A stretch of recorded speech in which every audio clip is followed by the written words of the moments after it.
తల్లిదండ్రులను కాదని పెళ్లి చేసుకున్న ప్రతి ఒక్కరికి నా జీవితం ఒక గుణపాఠం. ఒక అమ్మాయి ఎలాంటి లక్షణాలు తన భర్తకి ఉండకూడదు అనుకుంటుందో అలాంటివన్నీ నా భర్తకు ఉన్నాయన్నది నేను కలలో కూడా అనుకోలేదు. శివశంకర్, నిన్ను చేసుకున్న పాపానికి నేనెంత కష్టపడాలో అంతా అనుభవించాను. నా కడుపులో పుట్టిన పాపానికి నా పిల్లలు కూడా అనుభవిస్తున్నారు. ఏంటి, నేనెప్పుడు డబ్బు డబ్బు అంటానా? కనీసం ఇంటి ఖర్చులకు కూడా డబ్బులు అడగని అమ్మాయి ఉంటే హ్యాపీగా చేసుకో. నాకు నిన్ను భరించే ఓపిక లేదు. ఊరంతా అప్పులు, లోన్లు తీసేసి నా దగ్గర డబ్బు లేదు, నేను తీర్చలేను అంటే నేనేం చెయ్యాలి? నువ్వు పనికి వెళ్ళకపోయినా ఎవరితో తిరిగినా అడగడానికి భార్య లేదు. ఇక హ్యాపీగా ఉండు. నన్ను చేసుకొని నువ్వు కష్టపడుతున్నావా? ఇంక నేను లేను, హ్యాపీగా బతుకు. భార్య పిల్లల్ని పోషించలేని వాడివి ఎందుకు పెళ్లి చేసుకోవాలి? ఎలాగో ఇంకో పెళ్లి చేసుకుంటావు.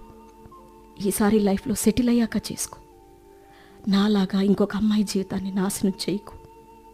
ఇంకొక జన్మలో తల్లిదండ్రులు చూసిన సంబంధం చేసుకొని పుట్టింటి వాళ్ళతో జీవితాంతం కలిసి ఉండాలని దేవుణ్ణి కోరుకుంటాను. అన్నా, నన్ను క్షమించు.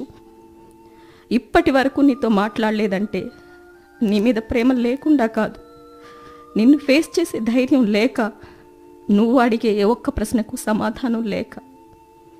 8 సంవత్సరాలు అవుతోంది నీ నోటి నుంచి పాప అని విని.